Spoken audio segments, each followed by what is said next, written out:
The views, thoughts, and opinions expressed in this episode are that of the guest and host and do not necessarily reflect the values of sponsors or other associated organizations.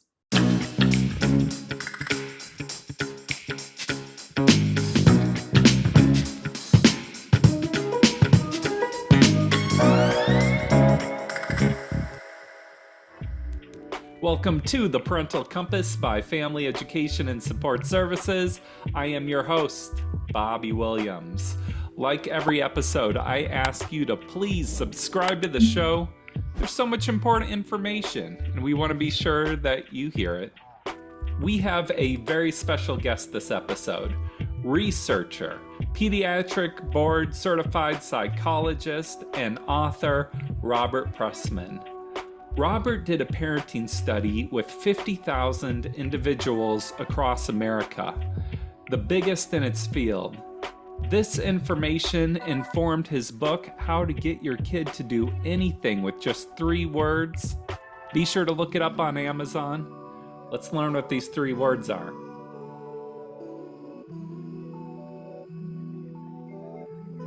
So your book is called How to Get Your Child to Do Anything in 3 words. Let's just cut down to it. What are the 3 words here? Okay, first of all, I want to say something about the 3 words. It's not a command. Most people think, well, do this, do that. It's actually a question that is asked, and it's something that parents learn how to do. It's not just the 3 words, but it's associated with something. And what it's associated with is a concept called what's the rule. So dive into that a little more for us. You ask them what's the rule, Okay. and how does that make something positive happen? Oh, it does. It really does. The first thing that is important to do is for the parents to meet, if it's a couple, and there's some things we do if you're not a couple, and to decide what are the things that they're concerned about. And what we have found is that in our research and also in the practice, that there are about 13 areas that parents are concerned about, more or less universally. They are, for example, homework, bedtime, certain things about eating, cleaning the room, and a few other things. And once they decide on what it is you want to focus on, you're not going to focus on everything. Parents meet by themselves and develop a rule and about whatever it is. Let's say the room is a mess and it's terrible, and they have given up. They've done everything. It's all right. We're not going to bother with it. We're just going to shut the damn door and not even let, eventually the stuff will creep out under the door and into the house. So once they do that, then they develop a rule about it. For a rule to work, there are 5 requirements. First, it has to be clear. 2, it has to be doable. 3, it has to be related to time. 4, it has to be reinforceable and reinforced. And 5, it has to be consistently applied. Let's say you have a rule that says clean your room. That's the rule, which, by the way, is not the rule. It has some other parts to it. Now, you ask a parent, is that clear? Yes, everybody knows. Clean your room. No, it's not. It involves a number of parts, and initially, with parents, if they haven't done this, we'll say, well, we want you to focus on maybe 2 things. Making the bed. If the child's very young, well, I'd like you to have the covers on the bed and the pillow at the head, and have everything picked up off the floor. Okay, so that's clear. The second is it has to be doable. Now, if you have a child, a 10, 12-year-old even, and you say, well, organize your closet. Forget about it. I mean, kids are not very good at organization. They'll need to have some help with that. So it's not so doable. I mean, well, it's doable, but with help. So we don't go there. We go with other stuff. Then it has to be reinforceable, and it's reinforceable with the statement of the rule. It has to be consistent. Uh, and any one of these things that are missing, it just is not going to work. I understand these rules. You want to have something that's clear, consistent, something they can do. It's very specific. But then how do you get your child to be motivated to follow this rule? Like, how do you get buy-in for them to care about it? Like, if you have a rule, what difference does it make? It doesn't. It won't work. That is a good question, Bobby. The rule is always two parts, and it's the item or thing that the child would like to do, such as, I don't know, play, uh, anything, and the thing that you would like the child to do. So you have two things. And one is contingent on the other. In other words, if the rule is about homework, well, let's say the rule is about cleaning your room. So it has to be set in time. And that was the detail that I couldn't remember. In other words, it's not just clean your room. Uh, you have to have a time that it anticipated. And the way it works like this is the way it works is like this. Clean your room first, then dinner. And you say to the child, when you're explaining it to them, that's after the parental meeting. That's when you're sitting down with the child. And there's a way to approach this. Uh, um, um, you indicate to the child that there's something that we believe you can do very well. And so we have a method that you can be in charge. We're not going to be in charge. We're not going to tell you what to do. How does that sound? Oh, well, that's interesting. Like what? Well, let's say your room, your cleaning of your room. How would you like it if we never told you ever to clean your room? And he says, yeah, that would be good. So this is how it's going to work. Uh, First, you clean your room, and then you have dinner. That's all. Simple as that. And so the rule will be, and this is the rule, first your room, and you specify what that means. Make your bed, pick up everything on the floor, and then dinner. Okay. So in the example that we give in the book, Ethan and his parents sit down together and go over it. And first day, Ethan comes in, mom checks the room, he didn't do it. And he sits down to eat. There's no plate there, no command, no nothing. And he says, what's this? You know, and dad or mom say, well, what's the rule? And he looks at you, maybe puzzled. This is the first day, by the way. It gets a lot better. And they say, he doesn't know.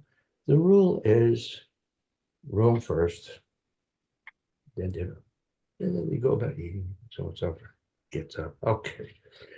There's no, did you remember the rule? Don't you know the rule? Nothing like that. There's nothing said.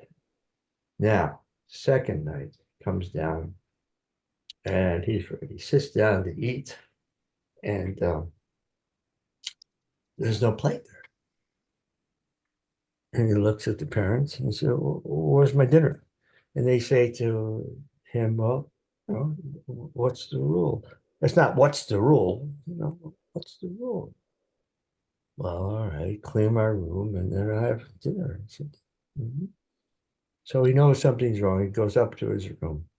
Now, The cleaning room, as we defined before, was making the bed, which he did, and picking up everything on the floor. You're looking around, he sees a sock on the floor. Yeah, he says, "Oh my God."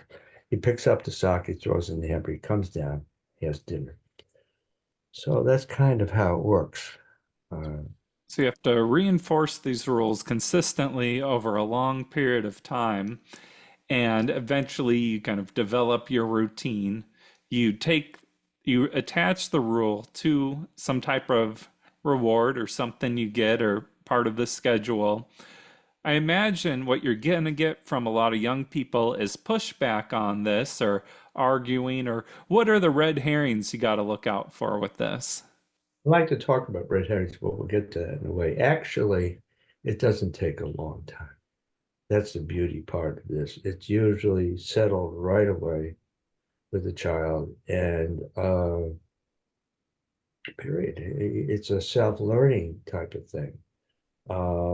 Child knows after one or two reinforce, we'll call them reinforcements. And if the parents are consistent, that's the end of it. He comes down, he has dinner day after day after day, but he doesn't have to. He may forget. There's just nothing there. He will remember because he's going to tell himself.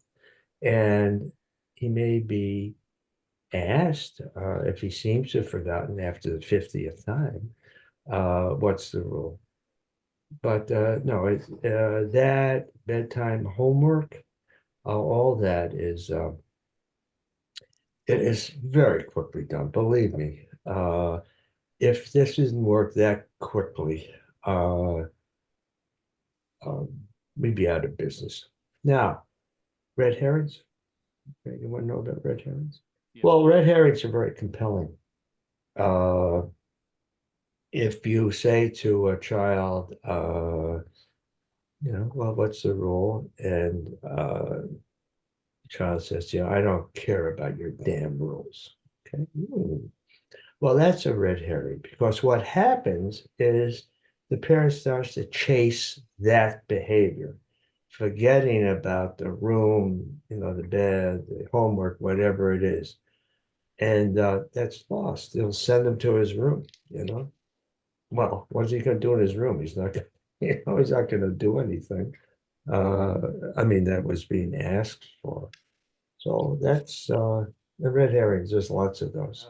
A parent will ask, well, if he swears at me or something, I mean, that's pretty bad or disrespectful. Yeah, it is. And that will be handled, but not at that moment. Mm. And there's, of course, a way to handle that when the time comes. But one of the things that the child learns is he's not going to get distracted. Parents are not going to get distracted. So your child's being rude, that's another thing that you need to address. And that's a separate conversation later in the day. Yeah, it's a separate conversation. I don't know if you want to get into that at this moment. I can. But staying with the rule and also your concern that it requires a great deal of patience on the parent. It seems like consistency is a core piece of all this, but sometimes life isn't always consistent. Like, say, you're on vacation or something. How do you keep that consistency through all of those circumstances? Well, Bobby, life actually is pretty consistent, and the inconsistency often comes from the parents, not to any blame, but the sun rises at the same time, and the winter it's cold or used to be, and summer is hot. Uh, the inconsistency usually comes in the parents' difficulty in being able to reinforce the rule. However, things do happen, as you suggest, that will alter certain aspects. I mean, the biggest thing that happened for us as a world, as a country, was the pandemic. With masks and not being able to go here and there, being afraid of your own groceries. I mean, that was really wild. And in that framework, the parent will find how to have consistency within that. Going on vacation, oh man, that's a great time. You have a meeting beforehand. Look, this is going to be different. We're not going to be doing this and that. Uh, and so they know that what the differences will be and what to expect. I think the biggest difficulty is that, well, for example, it's holiday time and there's a great holiday feature on the screen. And they want to see it. Everybody wants to see it. So they say, well, well, we can watch it. It's very special. That's going to be a problem, Bobby. It will, unfortunately. It sounds cruel. But what you do is you say, well, what's the rule with kids will say, oh, bedtime. And oh, this is what we can do if you'd like to do it. We'll record it. And then we can see it tomorrow about 6 o'clock. Would that work for you? 6 o'clock? That's the concept. Whenever you change these concepts on the fly, you have a problem. So I know you talked about doing one of the biggest psychological studies of this sort of work. What you're saying isn't just your opinion or because it worked with your family. This is actually backed up by research. So can you tell me a little bit about this research and what it all looked like? Oh, sure. The thing about research and practitioners are that a practitioner, when you go to a doctor, you like the doctor to be familiar with the research. What drug does this? What drug does that? But the doctor, a really good doctor, and we all know someone who's a really good doctor, will take both what the research shows and what they have found in the life of their practice. The book comes from that, a combination of both. However, you ask about the research. Okay, we had 46,000 families involved in this research. And in it, we examined the methods that they used to conduct the business of their family. I mean, correcting a child and so on and so forth. And we were able to find a couple of different, essentially two different methods that parents were using. And one was what I would call authoritarian, very traditional. There may be some punishment involved. And the other was a bit different. Whatever you want to call it, it involved methods that we incorporated in the book. And what we found was with the system that we had underlined in in our research ended, but when we were analyzing the data, was that that system produced healthier kids. There was a reduction in ADHD, even, and other things that parents are concerned about.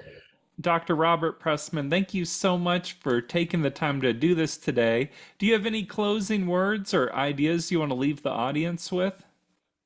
Well, I'm really hoping that people will have the opportunity to either look at some of the blogs and to be able to learn the technique, or or get the book. The thing about it is that this when people first hear the title, very interested, but get your kid to do anything. But inevitably, the belief is that, well, it's a command. What is the command that's going to get your kid to do anything? But it's a system, and it's a system that is kind and specific, and it works.